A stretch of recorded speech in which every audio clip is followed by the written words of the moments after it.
السلام علیکم ورحمۃ اللہ وبرکاتہ۔ اعوذ باللہ من الشیطان الرجیم، بسم اللہ الرحمن الرحیم۔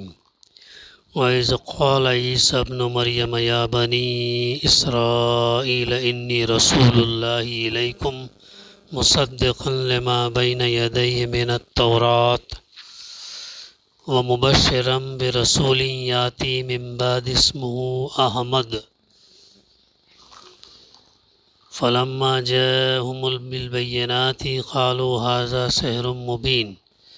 صدق اللہ العلی العظیم۔ رب اشرح لي صدری ويسر لي امری واحلل عقدۃ من لسانی یفقہوا قولی۔ رب زدنی علما۔ سورہ الصف کی آیت نمبر 6، جس کی تلاوت ابھی میں نے آپ کے سامنے پیش کیا۔ گزشتہ سے اس صورت کی تفسیر کا سلسلہ الحمدللہ جاری ہے۔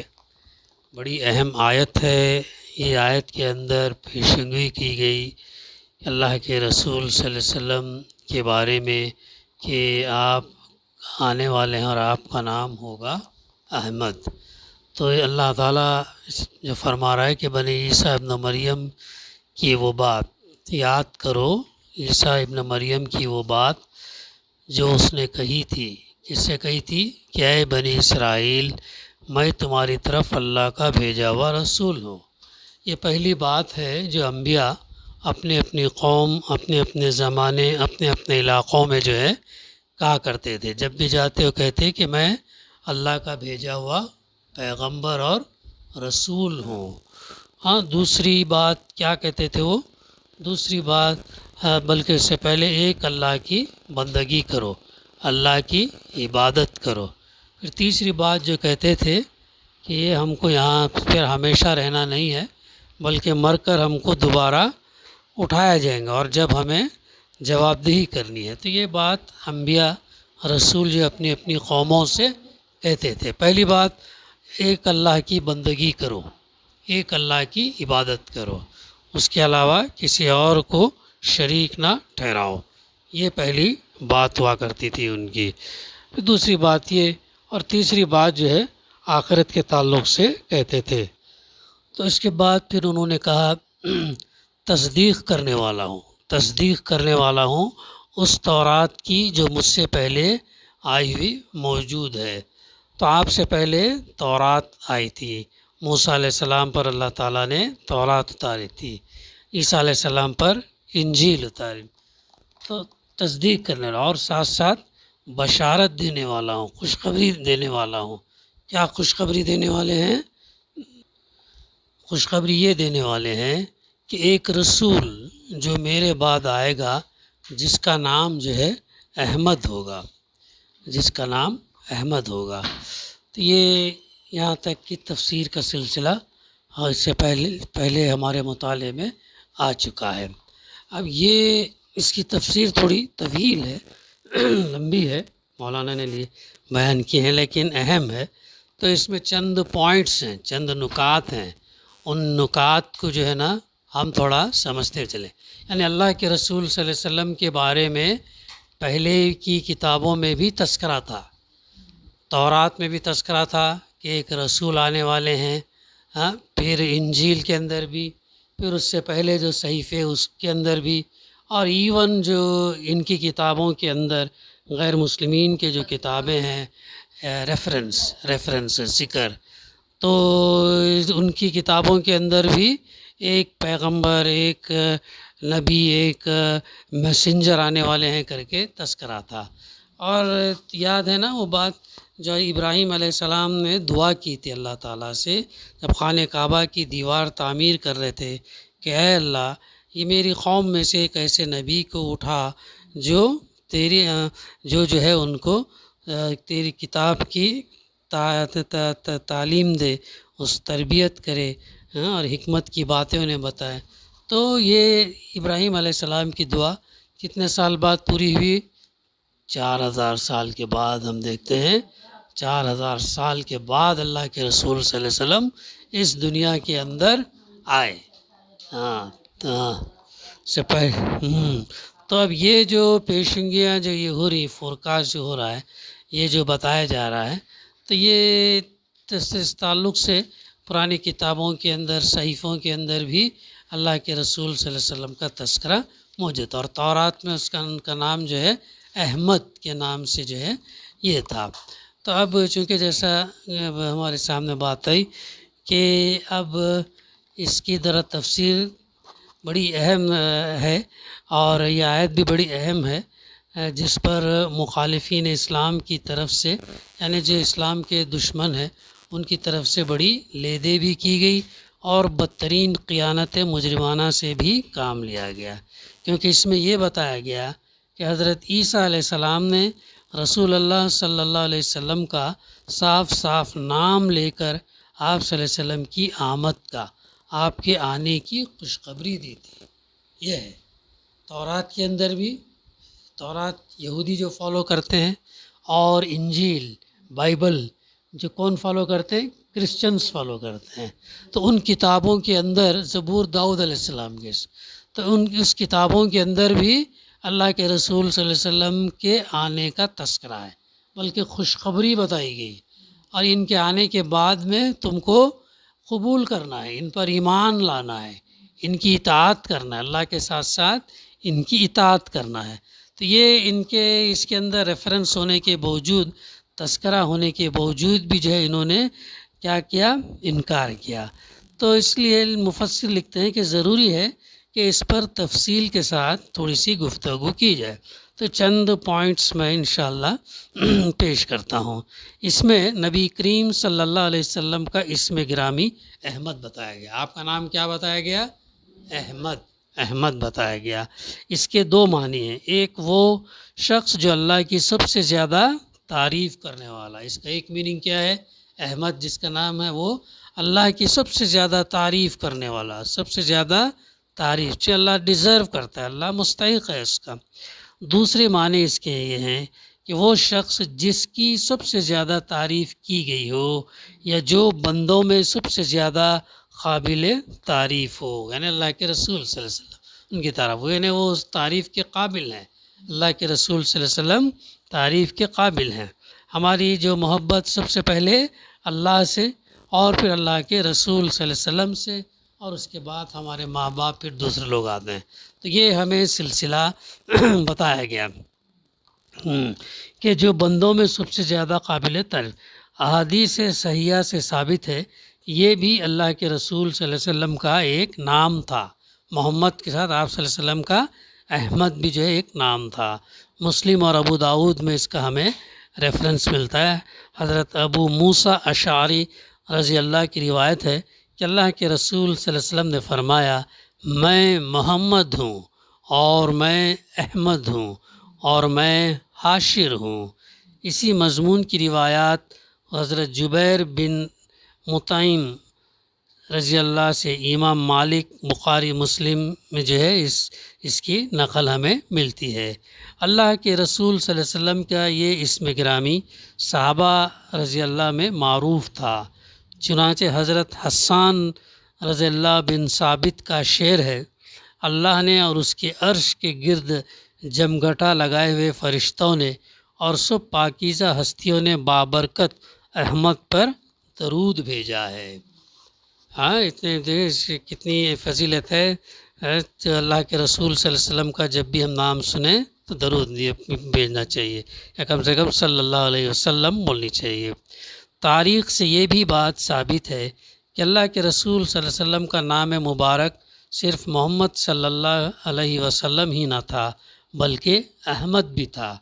عرب کا پورا لٹریچر، کتابیں اس بات سے خالی ہیں کہ اللہ کے رسول صلی اللہ علیہ وسلم سے پہلے کسی کا نام احمد نہیں رکھا گیا تھا، کسی کا نام آپ صلی اللہ علیہ وسلم سے پہلے احمد نہیں تھا، اور اللہ کے رسول صلی اللہ علیہ وسلم کے بعد احمد اور غلام احمد اتنے لوگوں کے نام رکھے گئے جن کا شمار نہیں کیا جا سکتا۔ اس سے بڑھ کر اس بات کا کیا ثبوت ہو سکتا ہے کہ زمانے نبوت سے لے کر آج تک تمام امت میں آپ صلی اللہ علیہ وسلم کا یہ اسم گرامی معلوم اور معروف رہا ہے۔ بہت سارے لوگ رکھتے ہیں نا نام، محمد سمیع، محمد خالد، محمد کے ساتھ لاتے ہیں نا ایسا، ہاں، تو ایسے نام جو ہے لگاتے ہیں اس طریقے سے۔ اگر اللہ کے رسول صلی اللہ علیہ وسلم کا یہ اسم گرامی نہ ہوتا تو اپنے بچوں کے نام غلام احمد رکھنے والوں نے آخر کس احمد کا غلام ان کو قرار دیا تھا؟ یہ سوال پیدا، یہ ایک نقطہ ہے۔ دوسرا نقطہ ہے، یہ انجیل یوحنا اس بات پر گواہ ہے کہ مسیح علیہ السلام کی آمد کے زمانے میں بنی اسرائیل 3 شخصیتوں کے منتظر تھے۔ مسیح علیہ السلام، عیسیٰ علیہ السلام کے آنے میں 3 شخصیتوں کے انتظار میں تھے۔ کون تھے وہ؟ ایک مسیح علیہ السلام جیزس کرائسٹ، دوسرے ایلیا یعنی حضرت الیاس علیہ السلام کی آمد ثانی، اور تیسرے وہ نبی انجیل کے الفاظ یہ ہیں یعنی اللہ کے رسول صلی اللہ علیہ وسلم۔ یہ 3 لوگوں کے انتظار میں تھے کہ یہ لوگ آنے والے ہیں۔ کیوں آتے نبی؟ ہاں، الیاس علیہ السلام اور ایک جو ہے ان کا نام عیسیٰ علیہ السلام، عیسیٰ علیہ السلام۔ تو یہ آتے اس لیے آگے خوشخبری لے آتے ہیں۔ ہاں ہاں ہاں، تقریباً 600 سال بعد ہے، 600 سال بعد ہے۔ تو اور اس میں آگے پھر بنی اسرائیل حضرت مسیح علیہ السلام اور حضرت الیاس علیہ السلام کے علاوہ ایک اور نبی کے بھی منتظر تھے، اور وہ تھے حضرت یحییٰ علیہ السلام۔ یحییٰ علیہ السلام، اور وہ حضرت یحییٰ علیہ السلام نہ تھے کر کے لکھا ہے انہوں نے۔ اس نبی کی آمد کا عقیدہ بنی اسرائیل کے ہاں اس قدر مشہور اور معروف تھا کہ وہ نبی کہہ دینا گویا اس کی طرف اشارہ کرنے کے لیے بالکل کافی تھا۔ یہ کہنے کی ضرورت بھی نہ تھی کہ جس کی خبر تورات میں دی گئی۔ مزید برآں اس سے یہ بھی معلوم ہوا کہ جس نبی کی طرف وہ اشارہ کر رہے تھے اس کا آنا قطعی طور پر ثابت تھا، کیونکہ جب حضرت یحییٰ علیہ السلام سے یہ سوالات کیے گئے تو انہوں نے یہ نہیں کہا کہ کوئی اور نبی آنے والا ہے، تم کس نبی کے متعلق پوچھ رہے ہو کر کے انہوں نے کہا۔ آگے اگلا نقطہ، تو یہ ذرا ڈیٹیل میں ہے، تھوڑا سا ذرا دھیان دینا پڑیں گا، تھوڑا ڈرائی لگتا ہے لیکن امپورٹنٹ ہے، کیسے وہ ریفرنسز آئے ہیں ان کی کتابوں میں ان۔ اگلا نقطہ، اب وہ پیشنگویاں دیکھیے جو انجیل یوحنا میں مسلسل چیپٹر 14 سے 16 تک جو ہے آئی ہیں۔ اس پہ کیا لکھا گیا؟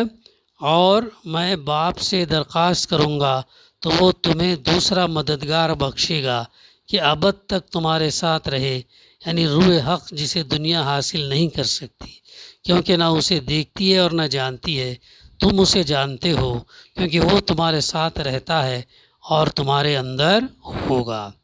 میں نے یہ باتیں تمہارے ساتھ رہ کر تم سے کہیں، لیکن مددگار یعنی روح القدس جسے باپ میرے نام سے بھیجے گا وہی تمہیں سب باتیں سکھائے گا اور جو کچھ میں نے تم سے کہا ہے وہ سب تمہیں یاد دلائے گا۔ یہ لوگ کیا کہتے تھے؟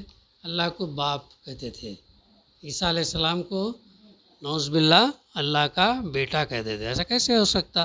جو اللہ اتنا بڑا، اور اس کی کیا ضرورت ہے اس کو مخلوق کی، اس کی اولاد کی، یا وہ کسی کا اولاد ہو۔ قل هو اللہ کے اندر یہی بات بتائی گئی نا جو بار بار ہمارے سامنے آتی ہے۔ پھر اگلا نقطہ، ان عبارتوں کے معنی متعین کرنے کے لیے سب سے پہلے تو یہ جاننا ضروری ہے کہ مسیح علیہ السلام اور ان کے ہم عصر اہل فلسطین کی عام زبان آرامی زبان کی وہ بولی تھی جسے سریانی یعنی سیریا کہا جاتا ہے۔ مسیح علیہ السلام کی پیدائش سے 200-250 سال پہلے ہی سلوقی یعنی سیلیوسائڈ اقتدار کے زمانے میں اس علاقے سے عبرانی رخصت ہو چکی تھی اور سریانی اس کی جگہ لے لی تھی، یعنی یہ لینگویج جو لوگ بولا کرتے تھے 250 سال پہلے کا یہاں پر تذکرہ کر رہے ہیں۔ اگرچہ سلوقی اور پھر رومی سلطنتوں کے اثر سے یونانی یعنی یونان گریک زبان بھی اس علاقے میں پہنچ گئی تھی، مگر وہ صرف اس طبقے تک محدود رہی جو سرکار دربار میں رسائی پا کر یا رسائی حاصل کرنے کی خاطر یونانیت زدہ ہو گیا تھا۔ دوسری بات یہ جاننی ضروری ہے کہ بائبل کی 4 انجیلیں ان یونانی بولنے والے عیسائیوں کی لکھی ہوئی ہیں۔ 4 یونان انجیل کے جو ہے کیا ہے 4 انجیلیں، 4 بائبل جو حضرت عیسیٰ علیہ السلام کے بعد اس مذہب میں داخل ہوئے تھے۔ ان تک حضرت عیسیٰ علیہ السلام کے اقوال اور اعمال کی تفصیلات سریانی بولنے والے عیسائیوں کے ذریعے سے کسی تحریر کی صورت میں نہیں بلکہ زبانی روایات کی شکل میں پہنچی تھی، اور ان سریانی روایات کو انہوں نے اپنی زبان میں ترجمہ کر کے درج کیا تھا۔ ان میں سے کوئی انجیل بھی 70 عیسوی سے پہلے کی لکھی ہوئی نہیں ہے، 70 AD۔ ابھی کون سا چل رہا؟ 2022 عیسوی چل رہا، یعنی 70 عیسوی 70 AD سے پہلے لکھی ہوئی نہیں ہے۔ اور انجیل یوحنا تو حضرت عیسیٰ علیہ السلام کے ایک صدی بعد یعنی 100 ایئرز بعد غالباً ایشیا کوچک کے شہر افسس میں لکھی گئی، یعنی باضابطہ لکھی گئی۔ مزید یہ کہ ان انجیلوں کا بھی کوئی اصل نسخہ اس یونانی زبان میں محفوظ نہیں ہے جس میں ابتداً یہ لکھی گئی تھی، یعنی اب ان کے پاس جو ہے اوریجنل کتابیں نہیں ہیں، کرسچنس کے پاس بھی نہیں ہیں، یہود کے پاس بھی اوریجنل جو ہے تورات یا انجیل نہیں۔ لوگوں نے کیا کر دیا؟ بہت سارے چیزوں کو ایڈ کر دیا، بہت ساری چیزوں کو نکال دیا، یعنی اپنے رسم و رواج، اپنے نفس کی خواہشات، اپنے باپ دادا کی تقلید، ان کی باتیں، اور جو یہ چیزیں آگے وہ بات آئے گی کہ کس طریقے سے ایک شخص تھا، سینٹ پال کا نام سنے ہوں گے تم لوگ، سینٹ پال جیسا ایک ان کا ایک یہ تھا، پادری تھا، ایک فادر تھا ان کا۔ اس نے کیا کیا؟ پہلے تو مخالفت کی، عیسیٰ علیہ السلام اور ان کی صحیح تعلیمات کی مخالفت کی، لیکن پھر بعد میں خود ہی جو ہے بہت سارے چیزوں کو اس نے ایڈ کیا، جیسے پورک ان کے ہاں بھی حرام تھا، اس کو الاؤ کر دیا۔ پھر جس طریقے سے شراب حرام تھی، الاؤ کر دیا۔ پھر جس طریقے سے سود، انٹرسٹ، وہ بھی حرام تھا لیکن اس کو بھی الاؤ کر دیا۔ پھر اس طریقے سے اور کیا کیا بہت سارا، اگر کسی سے کوئی گناہ اگر ہو جائے تو اس نے کہا کہ جو ہے تمہیں معافی اللہ سے مانگنے کی ضرورت نہیں ہے، بلکہ تم جو ہے وہ بات، جو گناہ تم سے سرزد ہوا، وہ کسی پادری کے پاس، کسی فادر کے پاس جا کے تم کہہ دو، کنفیس کرو۔ تو وہ جو پادری ہے، وہ جو فادر ہے یا جو کلرجی ہے یا پوپ ہے، وہ تمہارا گناہ اپنے سر لے لے گا، تم بری ہو گئے۔ ایسے تعلیمات، ایسے چیزیں یہ لوگوں نے لے کر آیا، اور ان کی اصل کتابوں کے اندر اللہ کے رسول صلی اللہ علیہ وسلم کا تذکرہ واضح طور پر ملتا ہے۔ تو یہ اس کے لیے اس تفسیر کے اندر یہ باتیں ہمارے سامنے آ رہی ہیں، اور بھی بہت اس میں مزید تفصیلات ہیں، تقریباً بہت تفصیل کے ساتھ مولانا نے لکھا ہے۔ میں تو چند نکات اس کے پیش کر رہا ہوں، تب 10-12 پیجز ہے، بہت اس سے تفسیر سے پڑھنے کی ضرورت ہے۔ انفرادی طور پر جو اگر ہم چاہیں تو اس کا مطالعہ کر سکتے ہیں بہت ڈیٹیل۔ تیسری اور نہایت اہم بات یہ ہے کہ مسلمانوں کی فتح کے بعد تقریباً 3 صدیوں تک فلسطین کے عیسائی باشندوں کی زبان سریانی رہی، اور کہیں 9ویں صدی عیسوی میں جا کر عربی زبان نے اس کی جگہ لی۔ ان سریانی بولنے والے اہل فلسطین کے ذریعے سے عیسائی روایات کے متعلق جو معلومات ابتدائی 3 صدیوں کے مسلمان علماء کو حاصل ہوئی، وہ ان لوگوں کی معلومات کی بنسبت زیادہ معتبر ہونی چاہیے جنہیں سریانی سے یونانی اور پھر یونانی سے لاطینی زبانوں میں ترجمہ در ترجمہ ہو کر یہ معلومات پہنچی۔ کتنا کرے دو، کیسی سریانی زبان، پھر بعد میں یونانی زبان، پھر بعد میں لاطینی زبان، پھر اس کے بعد میں جو ہے عربی میں بعد میں یہ، کیونکہ مسیح علیہ السلام کی زبان سے نکلے ہوئے اصل سریانی الفاظ ان کے یہاں محفوظ رہنے کے زیادہ امکانات تھے، تو کس زبان میں بولے آپ؟ سریانی زبان کے اندر۔ تو یہ عیسیٰ علیہ السلام کی باتیں۔ اگلا نقطہ، ان ناقابل انکار تاریخی حقائق کو نگاہ میں رکھ کر دیکھے کہ انجیل یوحنا کی مذکورہ بالا عبارات میں حضرت عیسیٰ علیہ السلام اپنے بعد ایک آنے والے کی خبر دے رہے ہیں۔ اگر اس سریانی زبان کے اندر اگر ہم دیکھیں تو وہ جو ہے ان کے بعد آنے والے ایک نبی کی خبر دے رہے ہیں، جس کے متعلق وہ کہتے ہیں کہ وہ دنیا کا سردار یعنی سرور عالم ہوگا۔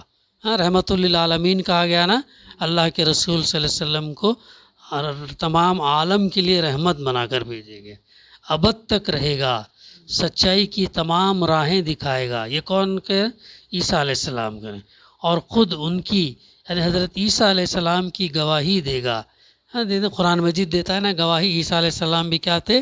اللہ کے نبی تھے، اور وہ بھی اپنی قوم کے سامنے دین اسلام کی تعلیم ہی دی، لوگوں کو اللہ کی طرف بلایا اور کہا کہ میں اللہ کا بھیجا ہوا پیغمبر ہوں۔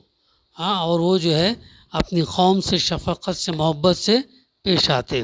یوحنا کی ان عبارتوں میں روح القدس اور سچائی کی روح وغیرہ الفاظ شامل کر کے مدعا کا ضبط کرنے کی پوری کوشش کی گئی۔ یہ جو بعد میں یہ لوگوں نے جو ہے اس میں ایڈ کیا ہے، مگر اس کے باوجود ان سب عبارتوں کو اگر غور سے پڑھا جائے تو صاف معلوم ہوتا ہے کہ جس آنے والے کی خبر دی گئی وہ کوئی روح نہیں بلکہ کوئی انسان اور خاص شخص ہے جس کی تعلیم عالمگیر، ہماگیر اور قیامت تک باقی رہنے والی ہوگی۔